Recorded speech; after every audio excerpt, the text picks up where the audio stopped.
masdan talaga kapag kayo yung mga ganitong kabuntukan yung tinadaanan mo. Kasi maraming puno.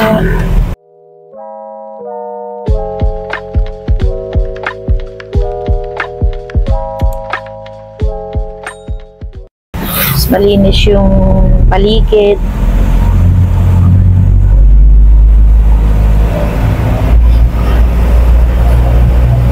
Lakas din ng hangin, no? Nagliliparan yung mga puno. Madahon.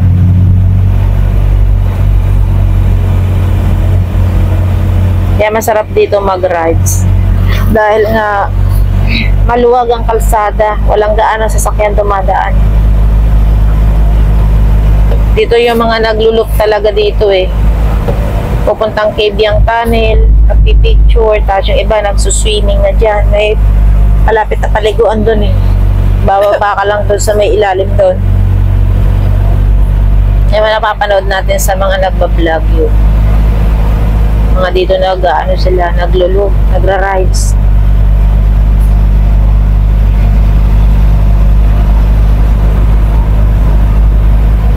The Sands by ganda ng mga puno.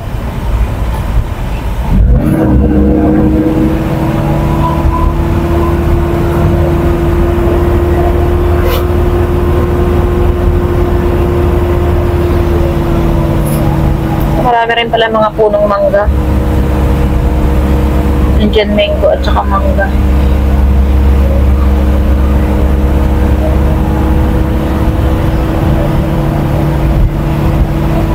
Bali, umalis pala tayo ng Taales, 10:30. 11:30 na pala yun. 11:30, tapos 12:30. Baka magdadalawang oras na lang din pala kami bago makarating doon sa aming pupuntahan. Promise Beach Resort. Meron po dito mga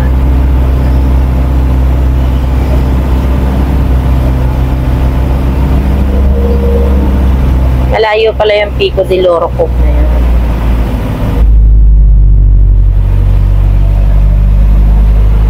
Ayun, nakakita ko yung parang paliguan doon.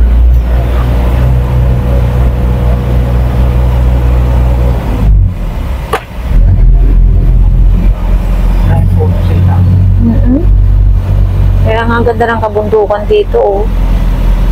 I-enjoy mo talaga yung pag road trip. Dahil maganda yung mga matatanaw. Aliwala sa mata.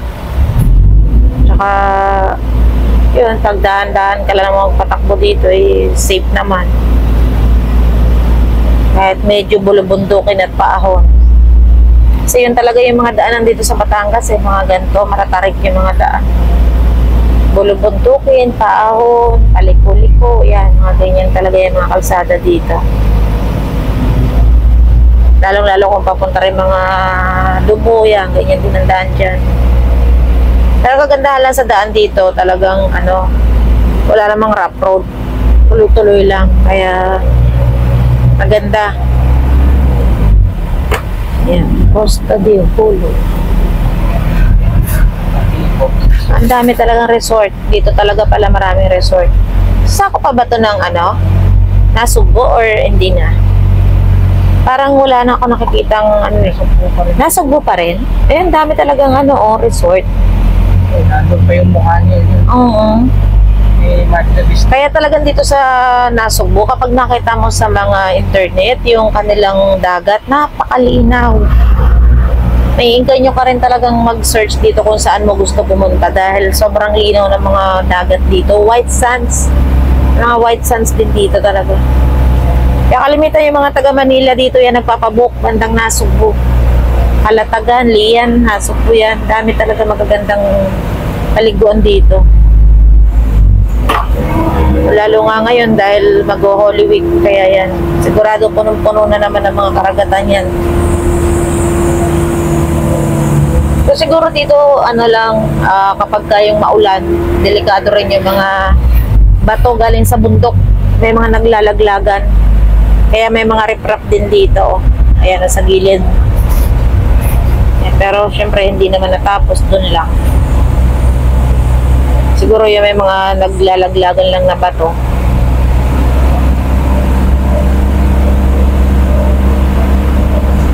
Ayan o, may nakikita na tayo mga paliguan dyan sa bandang baba dyan. Mamaya, makikita natin ang ano yan, malapitan. Pag-ikot doon sa may cave yang.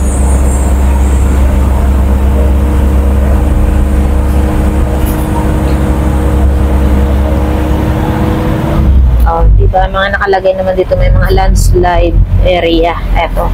Gaya nito, oh. Kasi mabato. Kapag siguro yung maulan,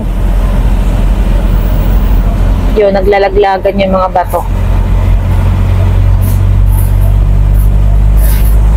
Dahil nga galing doon sa bundok.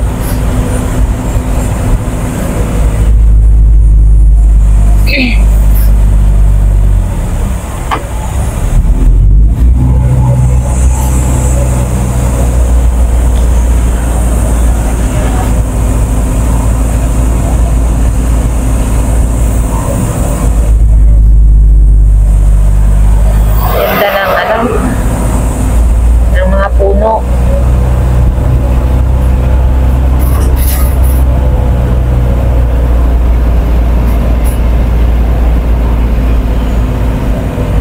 Sunod-sunod na naman. Ayan, Pamana, Empico, papunta pala dyan, Sandbar. Oh, ano, dami pala. Ang gaganda ng mga ano, mga resort dyan. Tuyong-tuyo ang kabukiran. Walang katubig-tubig.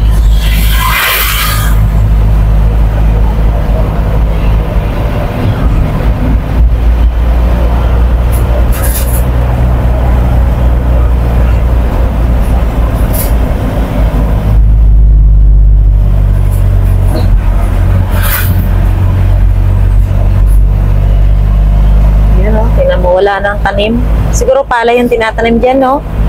Kasi ano, may mga patubig dapat yan. Ayan. Tuyong-tuyo.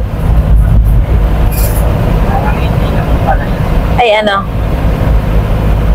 Bukid lang talaga.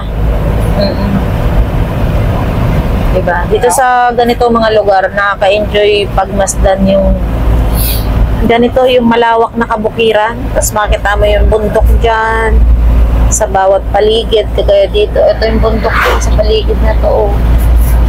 Nakakatuwa, parang probinsya talaga. Hindi ko ba?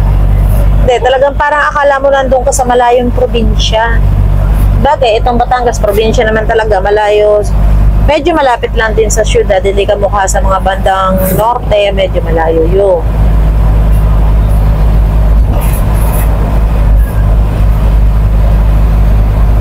Kaya, marami din pala dito mga mangga, oh. Baka naman mura lang dito yung mga mangga sa paligid. Or baka may nagtitinda. Tingin-tingin ka, daddy. O kahit Indian mango. Kaya meron naman puno doon sa may atin. May mga nagtitinda rin pala mga loming Batangas. Ayan, ano tayo? Left or right? Nasa ng buhit. Doon tayo. Ganun doon. Pico de Loro Cove, 3 kilometers. Ayan, and papunta tayo dito sa...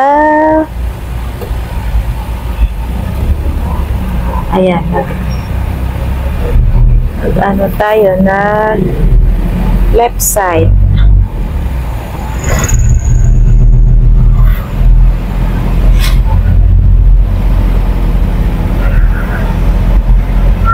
Saan ba tayo?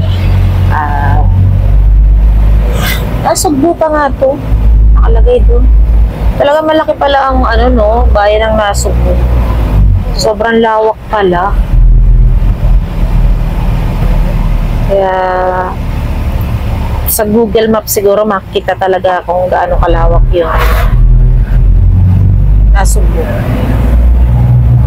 O, tignan mo, palay nga yung tinatanim nila. Ayan, palay yan. Sarap din magtanim niya mga ganyan. Kala mo naman, bubukid ano. Daming baka dito, oh. Grabe ang lawak ng kabukiran na to. Parang pauwi tayo ng La Union. Ganito yung nakikita ko pag pag umuwi kami ng La Union. Dun sa tiya ng mister ko yan. Ganito kalawak doon. Lalawak din ang mga kabukiran doon.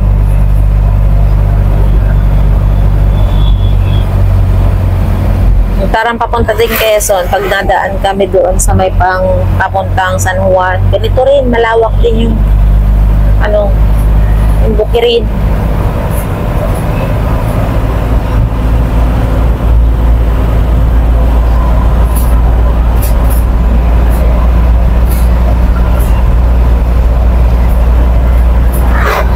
Dami din ginagawa dito.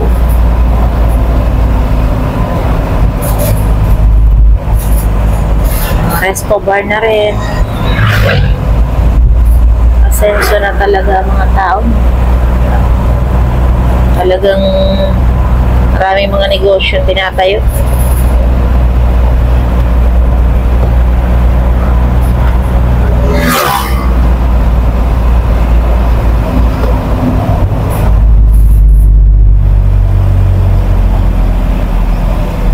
Parang pangalawang beses pa lang tayo nagdaan dito, Dana.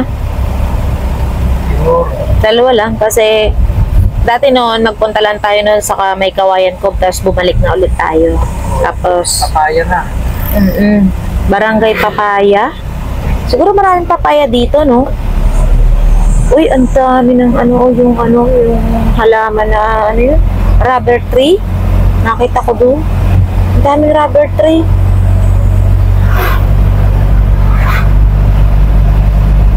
Ganda lang kapaligiran.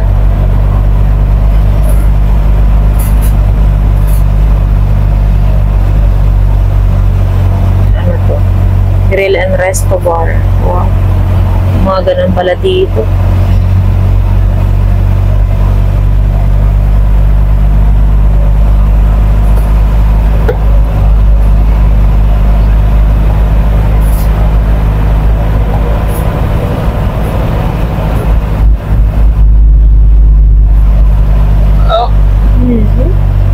Yun nga, medyo naghihikabi-kabi yung aking mata dahil siguro medyo malamig yung simoy. Anong panahon? Makulimlim. Masarap matulog. Ay, ito pala yung Pico de Loro. Ayan, oh. Yan. Papasok dyan. Camilo Cos, Pico de Loro. Wow. Ang mayaman. Siyempre, dumaan lang tayo. Daan lang muna. Hindi tayo pwedeng pumasok dyan. Mahal dyan.